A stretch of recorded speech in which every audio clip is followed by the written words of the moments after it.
নমস্কার। আজকের আলোচনা একটা খুব গুরুত্বপূর্ণ গ্রন্থ নিয়ে, গৃহে বসে কৃষ্ণ ভজন। হ্যাঁ, এটি মায়াপুর ইসকন থেকে প্রকাশিত ভক্তি বেদান্ত বুক ট্রাস্টের একটি প্রয়াস। ঠিক, প্রথম প্রকাশ হয়েছিল 2005 সালে, আর এর সংকলন করেছেন শ্রী চৈতন্য দাস ব্রহ্মচারী। শ্রীল প্রভুপাদের নির্দেশনায় আর শ্রীমৎ জয় পতাকা স্বামী মহারাজ এর আশীর্বাদে। একদম। তো আজ আমরা এই বইটার গভীরে একটু ডুব দেব, বোঝার চেষ্টা করব সাধারণ গার্হস্থ্য জীবনে থেকেও কিভাবে কৃষ্ণ ভক্তির পথে এগোনো যায়, এর মূল নির্যাসটা কি। ঠিক বলেছেন, এই বইটা কিন্তু শুধু কিছু নিয়মকানুনের লিস্ট নয়, এটা আসলে একটা সম্পূর্ণ জীবন দর্শন। ও হ্যাঁ, আর একটা ব্যবহারিক গাইডলাইনও বটে, বাড়িতে থেকেও কিভাবে ভগবানের সাথে সংযোগ আধ্যাত্মিক শান্তি খুঁজে পাওয়া যায়, সেটাই এর মূল কথা। প্রথমেই যে প্রশ্নটা আসে, বুঝলেন, আজকের এই যে এত ব্যস্ত জীবন, হ্যাঁ, এই ছুটে চলা, হ্যাঁ, এর মধ্যে এই ভজনের প্রয়োজনটা ঠিক কোথায়, এর প্রাসঙ্গিকতা কি এখন? দেখুন, গ্রন্থটা বলছে যে জীবনের আসল উদ্দেশ্য তো শুধু বাইরের সাফল্য নয়, তাই না? হ্যাঁ, তা তো বটেই। আসল হলো ভেতরের শান্তি, পারমার্থিক শান্তি, আর ভগবানের সাথে আমাদের যে হারিয়ে যাওয়ার সম্পর্ক, সেটাকে আবার খুঁজে পাওয়া। আচ্ছা, তো এই ভক্তি বা কৃষ্ণ ভজন হলো সেই পথ, সেই সেতু। এটা শুধু কিছু আচার অনুষ্ঠান না, এটা হলো আমাদের চেতনাকে মনকে ধীরে ধীরে শুদ্ধ করার একটা উপায়। তার এটা একটা ভেতরের বদলের কথা বলছে, একটা রূপান্তর। একদম, চেতনার উন্নতি। বেশ।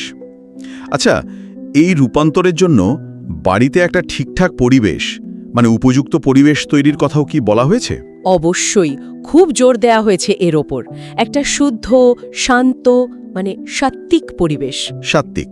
হ্যাঁ, সাত্ত্বিক যা সত্ত্বগুণ প্রধান, পবিত্র, নির্মল, শান্ত। বইটাতে পরামর্শ দেওয়া হয়েছে বাড়িতে সাধ্যমতো একটা ছোট পূজার জায়গা বা গৃহমন্দির করতে। একটা ডেডিকেটেড স্পেস। হ্যাঁ, যেখানে মনটা বিক্ষিপ্ত হবে না, যেখানে বসে একাগ্র হয়ে ভগবানের চিন্তা বা নাম জপ করা যায়। জায়গাটা তো না হয় ঠিক করা গেল, কিন্তু আসল কাজটা কি? অনুশীলন বা পদ্ধতিগুলো কি করতে হবে? কয়েকটা প্রধান পদ্ধতির কথা বলা হয়েছে, যেমন ওই যে গৃহমন্দিরের কথা বললাম।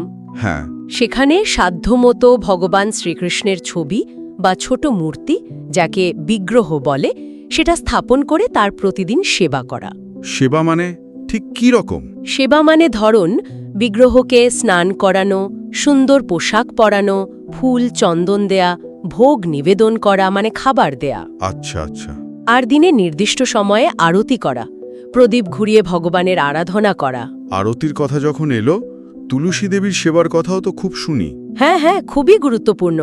বাড়িতে একটা তুলসী গাছ রাখা আর প্রতিদিন তার যত্ন নেওয়া। যত্ন শুধু জল দেওয়া? না, শুধু জল দেওয়া নয়, ওর চারপাশ পরিষ্কার রাখা, পরিক্রমা করা, ওনাকে প্রদক্ষিণ করা, সন্ধ্যায় প্রদীপ দেখানো, ওর কাছে প্রার্থনা করা, এই সব।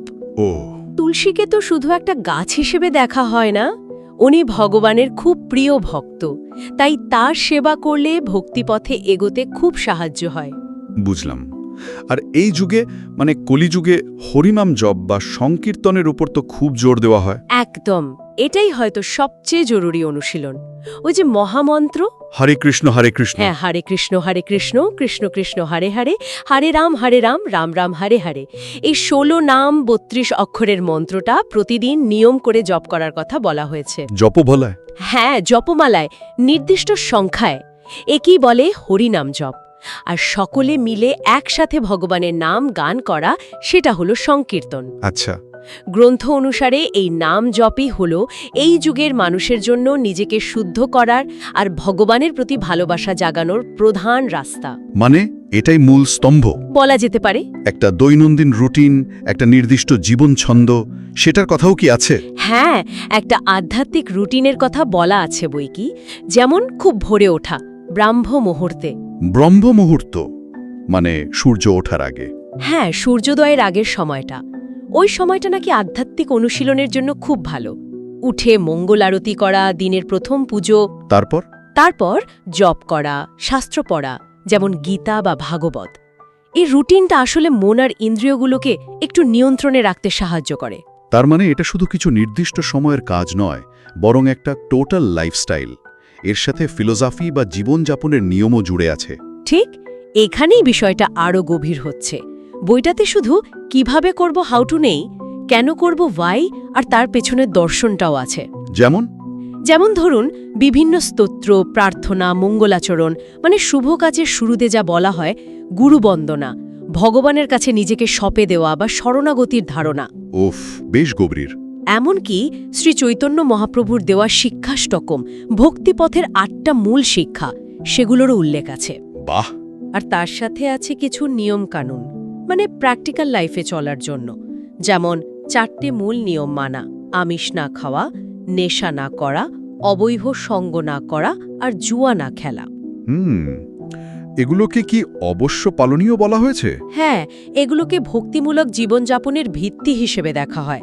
আর শুদ্ধ নিরামিষ খাবার খাওয়া, যা ভগবানকে নিবেদন করে প্রসাদ হিসেবে গ্রহণ করতে হয়। সব মিলিয়ে এটা একটা কমপ্লিট প্যাকেজ আর কি। বোঝা গেল। তাহলে গৃহে বসে কৃষ্ণ ভজন বইটা আসলে একটা প্র্যাকটিক্যাল গাইড বা হ্যান্ডবুক, যা দেখায় যে রোজকার জীবনের দায়িত্ব পালন করেও কিভাবে আধ্যাত্মিক চেতনাটাকে বাঁচিয়ে রাখা যায়। যথার্থ বলেছেন। কেন ভক্তি করব, কিভাবে করব, আর তার পেছনের দর্শনটা কি, এই সব কিছুকে খুব সহজ ভাষায় এক জায়গায় এনেছে এই বই, যাতে সাধারণ মানুষও নিজেদের জীবনে এটা কাজে লাগাতে পারে। এই আলোচনাটা শেষ করতে গিয়ে একটা ভাবনা আসছে মনে। বলুন না। যদি কেউ সত্যিই বইয়ের দেখানো পথে চলে, তার প্রতিদিনের একদম সাধারণ কাজগুলো, ধরুন রান্না করা বা অফিস যাওয়া বা বাচ্চার দেখাশোনা করা, সেগুলোর সাথেও যদি সে একটা ভক্তির বা সেবার মনোভাব যুক্ত করে, তাহলে তার জীবনটাকে দেখার চোখটা, তার অভিজ্ঞতাটা মানে কতটা পাল্টে যেতে পারে, এটা কিন্তু সত্যিই ভাবার মতো একটা বিষয়। অবশ্যই, চেতনা বদলালে তো বাইরের জগৎটাও অন্যরকম দেখতে লাগে। এটাই হয়তো মূল কথা।